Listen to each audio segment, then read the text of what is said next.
During this election cycle, there has been a lot of talk about perceived barriers that discourage and too often keep people from voting.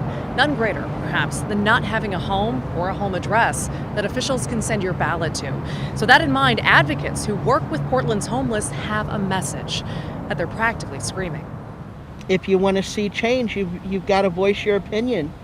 You've got to help make that change happen. James Doobie, who goes by Pops, is a vendor at the newspaper Street Roots. Inside their Northwest Portland headquarters sits this box of ballots. They're addressed to newly registered voters in Multnomah County, all of whom are homeless.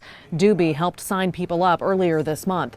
His first recruit was easy. Before we got started, I went ahead and registered to get it out of the way, and then I could help others.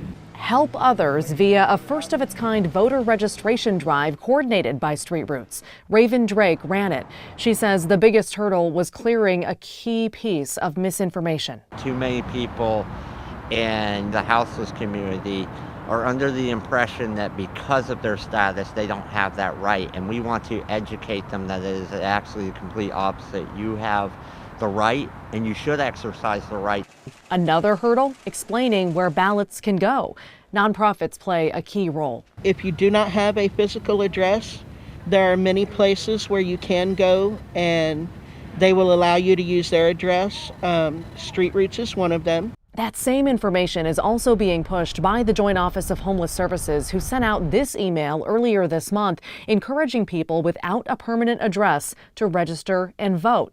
Even those in jail. In Oregon, people serving time for misdemeanors can vote from jail. So can people who have completed sentences for felonies, as long as they re-register after being released from prison.